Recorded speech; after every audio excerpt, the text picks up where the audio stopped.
Hello and welcome to the Face Building Podcast with your lovely and amazing host, Vladi Kuna. And Norman Greater. Hi, guys. Hello, lovely people. Today's topic we already touched when we spoke about the negative energy and the positive energy and how negative energy can help us boost our rocket into the sky if we then divert it towards our goal. And we mentioned it has to do with our self-image because we are always up to change our self-image to our future self-image. And this has to do with a superpower. So today we combine beautiful things like negative energy versus positive, the superpower, and your self-image. And as you probably, for the ones that are on YouTube, see, I'm wearing my blue glasses as always. But when we came on, like Vladi and I was wearing a different pair of glasses, just like reading glasses that are laying here that are black and not blue. Because basically the blue ones I wear for special occasions. And I've been doing this for maybe 2 years since I have the blue glasses. And I realized, no, because the blue glasses are kind of my superpower. It's like the Superman cape I put on or the Batman uniform. It really helps me to step more into the self I want to be, more the shining one. And it's not that, as it's very obvious with the glasses, that people recognize me or something, but it gives me something. And probably you have something like that as well. It could be a pair of shoes or a jacket or socks, happy socks, I don't know.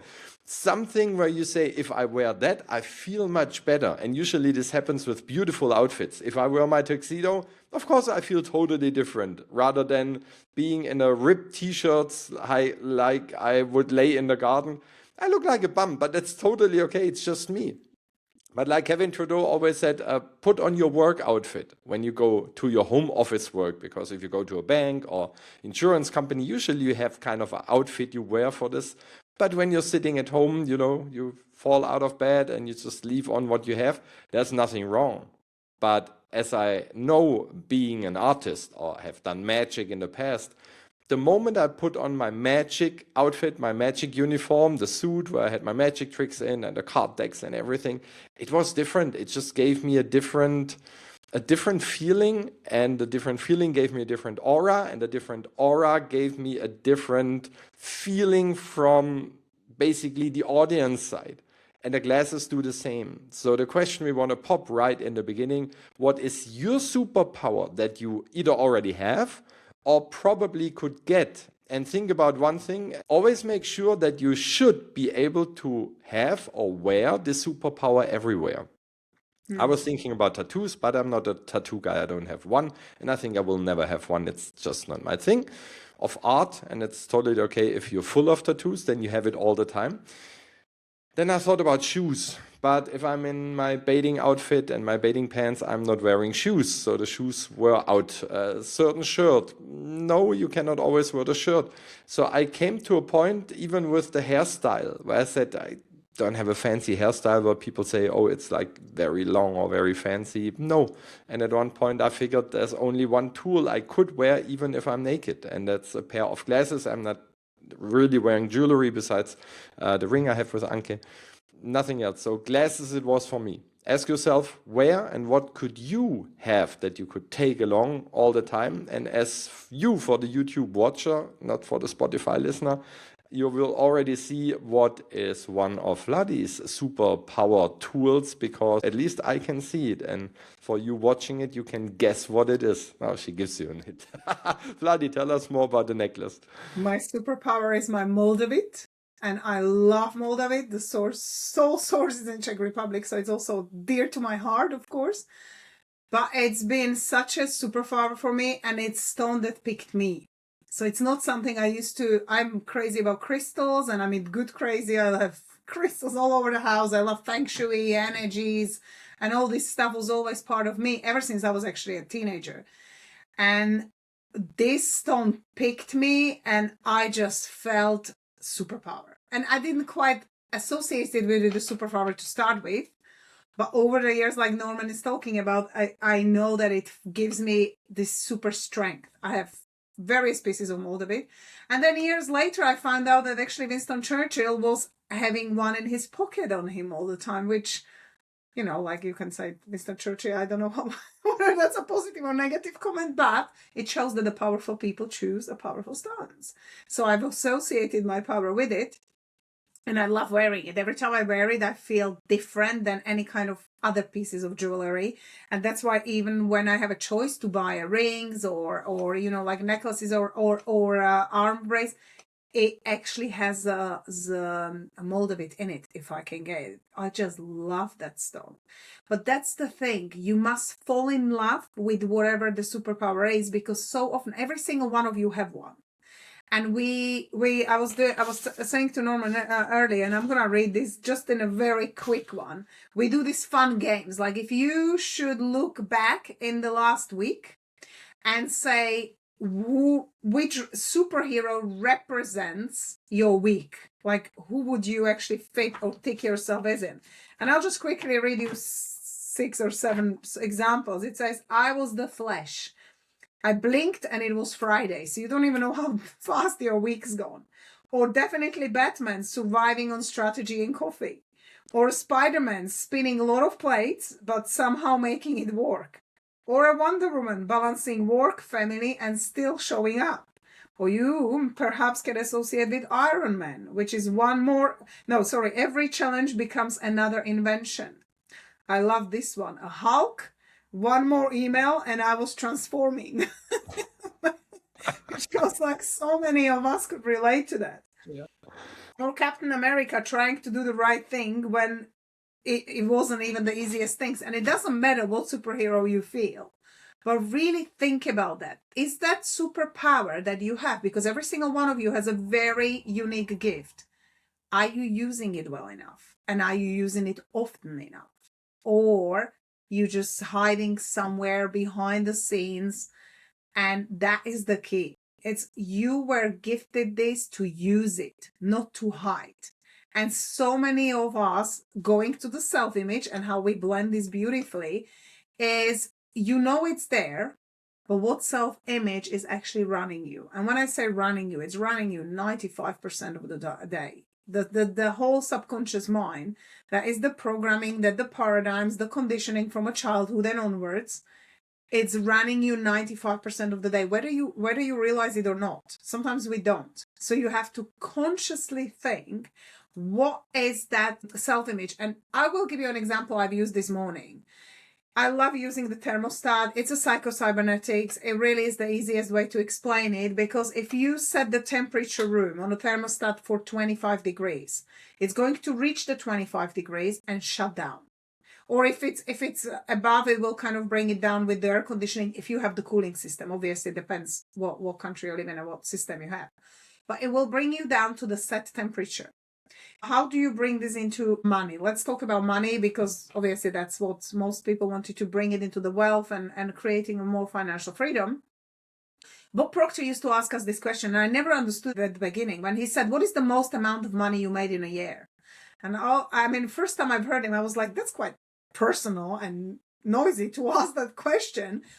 But I understand. He said, I don't care how much you've made, but I want to know, what is the self-image set on?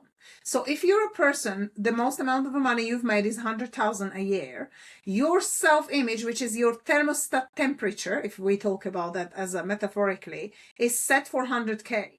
Now, let's say something happens and you go down and the business loses and you're on 20 grand.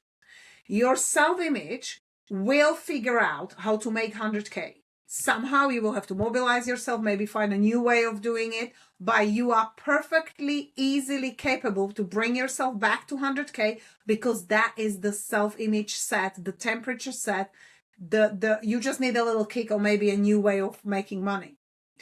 However, if you say, this year I'm going to go to 1 million, now that is way above what your self-image is, and that is like going to 50 degrees instead of 25.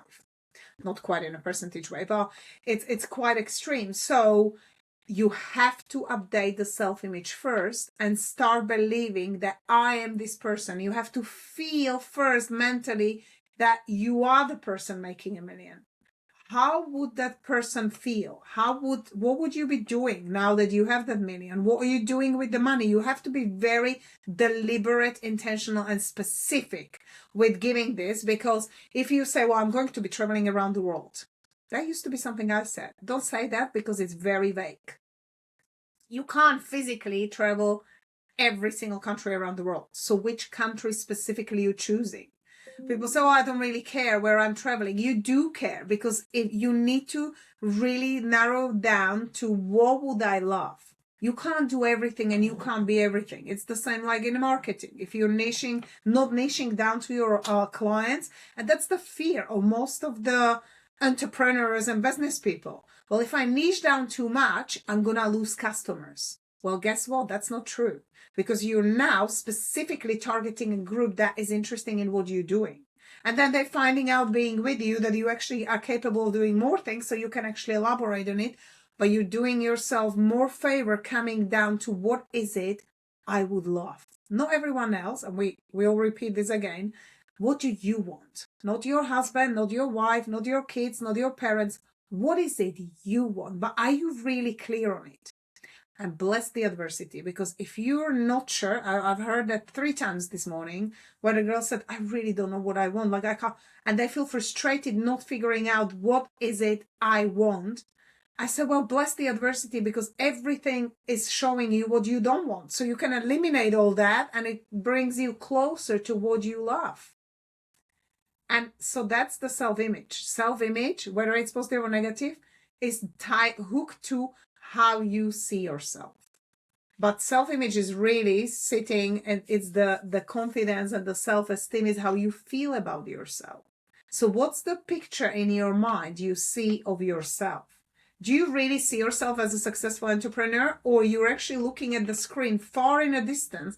And let me point this out. If you continuously see your success far in a distance on the screen, you're not living it. You have to be in the picture. You have to, if you're attracting a new soulmate, you can't be looking at 2 people walking on the beach and you're feeling how amazing it is to have a partner, but you're actually watching them from the distance. You have to be the one holding the hand and feeling that person right next to you, and feeling the sand, walking on the beach, wherever you are really, and feeling yourself in the picture. You must be in the picture, always. So that's the self-image. Really see yourself. How do you see yourself? And impact all 4 pillars. But I'll hand it to Norman before we go into pillars. And that's a challenge. If your thermostat is set to 24, 25 degrees, let's pick 25 degrees, and you say, oh, I want to go up to 30. I see myself being happily in a relationship or having more money or a better job or whatever it might be. Oh, I'm at 30, I'm at 30. Your true thermostat in your mind, in your self-image says, no, you're not. No, you're not. Yes, I am. I can see myself. I can feel myself. No, you're not.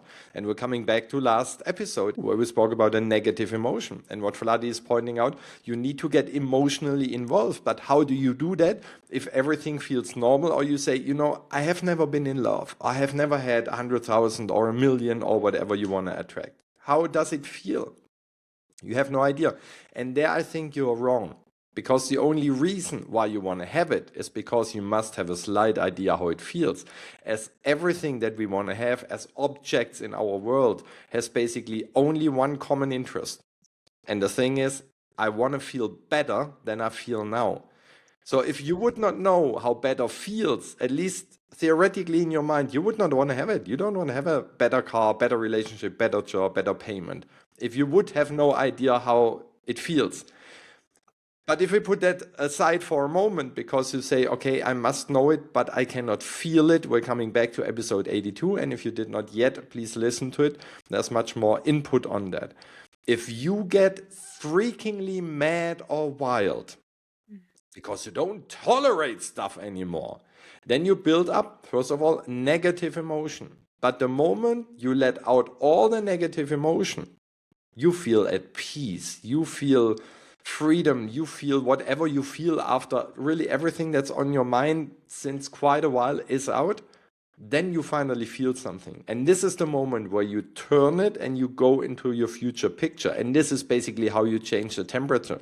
You don't talk to your thermostat in your mind, in your self-image, like, I would like to change it. It's like with the example with the rocket, I'm sitting on a stone, I see myself with a lot of money, and your rocket's like,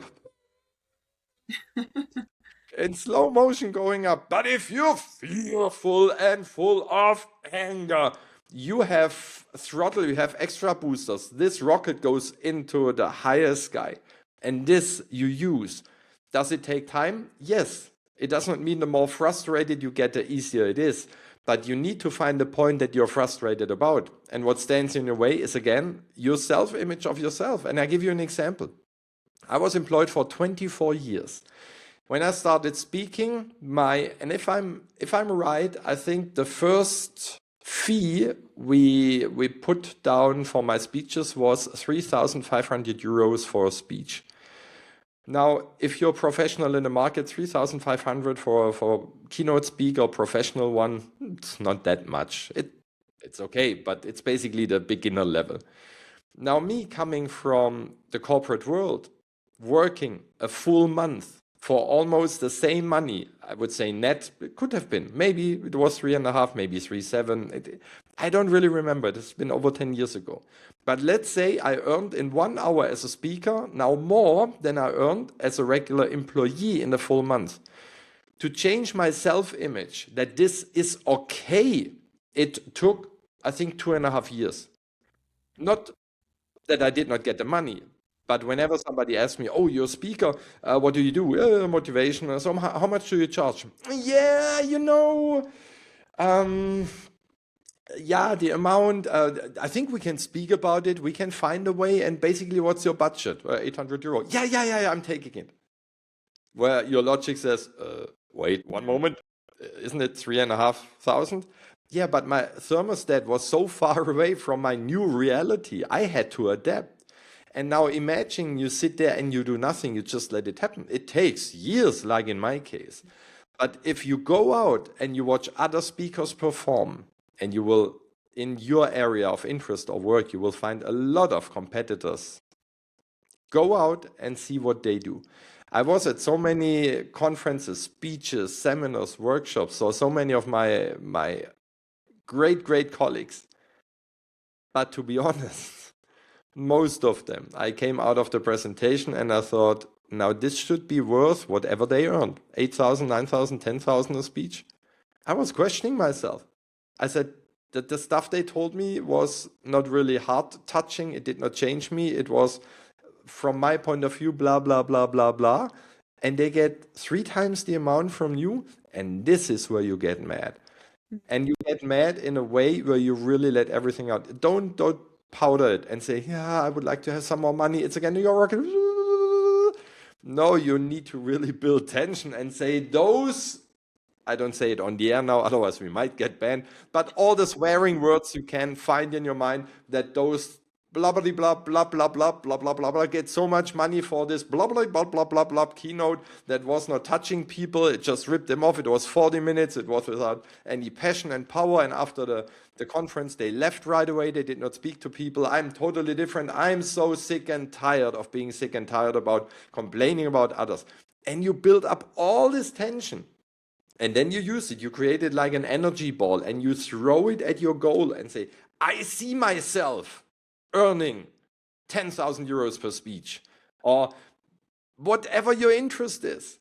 And this changes the thermostat. But you really need to put some emotion in. And if you cannot build this emotion out of your heart because you say, I don't know how it feels, then go the opposite way and build up tension and shoot your rocket in the sky.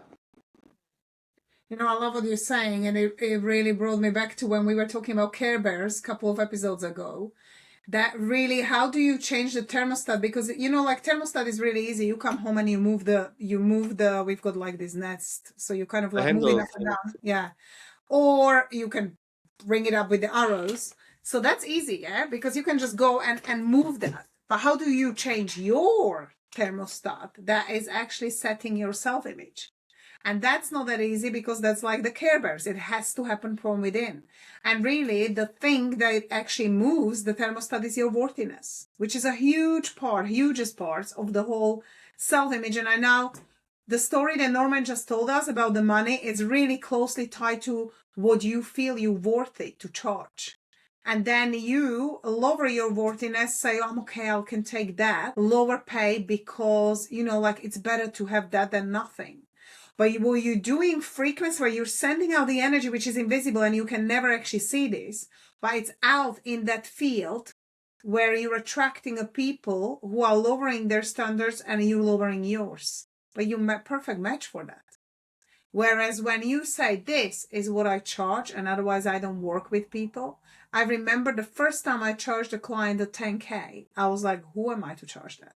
You know, like what it really goes into is, am I good enough to actually deliver the 10K thing? Am I good enough to, do I know enough? And you're literally suppressing yourself, and you are the one who's feeding the I'm not good enough. Because if you hear and compare yourself, like, don't compare yourself to others, but what I mean is, like, you look at what you've achieved and how much you're brilliant.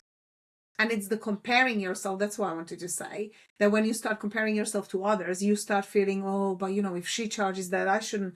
People don't care. And you always have a choice. So you change this internally by how worthy you feel. You care, you have the knowledge, you nail it, and yes, you can start building a business and charge a bit less, just so, because we're kind of tweaking ourselves into it as well. And we're building ourselves into the confidence. You don't just get out there becoming a new coach and charge 100K. Maybe you do, but you won't probably last for a long time, because the building actually does take, it's a foundation you're building. If you build a house too fast, it may crumble, it may crack the walls, because it has certain process that you need to actually adhere to actually have the house that is solid. But it's the same with you. But what do you feel you're worth? And it was so funny because, I don't want to tell our mentor's story. We will invite him here and he will talk about it himself. But it's when we tweak something inside of ourselves, and then not only the people pay you that money, they pay you again because they want to do it again. And then they invite their husband and they really feel, but where was the problem? That I wasn't attracting to people because I wasn't connecting with them myself, not feeling worthy or ready or energetically whatever I needed to feel to be matched for that. Because the energetic match of someone who, I really want this change and I want to find the coach who can help me to do it. Now you're there, you're the perfect person for them, but unless you're feeling it, you can never attract each other. So if we pay attention more to the source and to the energetic field around us, rather than 100 likes on the social media. No, if you leave this, and again in the last episode we talked about this, when you connect it to the source or God or intelligence, whatever you call it, and that right people will come to you. I'm saying that again, knowing is the frequency of it is done. I no longer have to uproot it. I don't have to figure out how, but I know it's done and it will happen. And all of a sudden people come from places you're like, what happened? What happened? What did I do differently that I've now attracted all these people? Well, I'm ready. That's what happened. You relaxed in the knowing that, wow, okay, it's happening. And it's the need. Norman's talking about channel the negative energy to throw it in there. It's the need for it as well. We usually don't attract the net. And this is something that we actually been learning in the industry wrong. People say, oh, you don't need to need it, because if you need it, the universe will say, indeed you do. But here we go, years later, you actually do have to need it, because if you don't need that money in order to already visualize how you're running your foundation, how you're publishing your books, how you're helping your kids, how you're setting up a center, whatever it is you're doing, you're attracting the funds for allowing you to get to your dream. So the need is there. If it's just, I want to have a lot of money. Well, what is a lot of money? What are you using the money for? You have to be very specific. And this is why when people in a business go to these mergers and stuff, and they actually talking millions and billions, we're talking high numbers, they already have that in their mindset. Okay, we don't have the money. How can we get the billion? And they're thinking and masterminding of the ways to bring all this in to work. They're thinking from a much higher frequency, and not, oh, let me pay the 800 like Norma mentioned, and I'll settle for it. Because what you then create is a habit of settling. Okay, I'll take that, and that's enough, and I'll do this for, and you end up working for free. And remember, the number one rule in a self-worthiness and self-image is you pay yourself first. You're a business owner, you always must pay yourself first. And that should be a rule that you adopt. If you're actually doing everything and you're wearing 100 hats in your business, I will do this and I will do this. And we all do to a certain point. We all been on this journey. When you're an entrepreneur and business runner, you try and save money. So you're covering so many jobs. And then you sit back thinking, oh my God, if I pay all these people and I just do this, I'm going to make more money by focusing on what I'm good at and really spreading. It's also partly losing the control, because we like to control everything. We like to be in a charge. We like to just hold on to everything. And that's not management. That's not leadership. It's like directing things instead of developing. Norman, back to you. Are we gone into the business part of self-image? That's perfect. That's perfect, because I think many entrepreneurs are listening to us as well. Now let's throw everything together. Why does it work if we have some kind of superpower to boost our self-esteem and maybe our self-worth, or at least the presentation we have towards the outside, which helps with the self-image, which helps with what we are talking about in this last 26 minutes. If you go out and somebody asks you, like in my case, how much is a keynote you give? I could say, 6,500. And they say, excuse me, what? 6,500. What? What's your budget? And we end up at the same game again. Or I go out and it's 6,500 euros. And you say it with a determination, like Vladi just said, you just know it, it's the truth. So people might still say, oh, that's a lot. And that's totally okay. Then I'm not meant for this time, for this project, for this company. I'm not lowering my value to the budget you have. And that's what people do very often. They lower their value to the budget, but that's not the idea. I, as a speaker, I have one job: to inspire the people from my point of view. I'm not there to read them PowerPoint pages that they can read themselves. I'm not there to lecture them because they can read a book themselves. It's much cheaper. I'm there to leave an impact. And if I don't leave an impact by telling you the figure that I speak for, and if I don't do it with determination, do you think that the client believes me that I can handle a whole room if I'm mumbling and grumbling when I speak about the fee that I have? Do you really think I can impact the room if I'm like 6,500? And but we can talk about it. And if you pay me the gas and give me something to eat, then I'm coming. No, we need leadership energy. And leadership energy does not mean you need to be the alpha animal and scream around and with the big ego. It's just, do you stand ground for what you're worth? And this is where we divert very, very often, because we start comparing ourselves. You meet someone from a company, from a smaller company, and you say 6,500, and they say, and then you're coming for a month or what? I said, no, I come for an hour. What?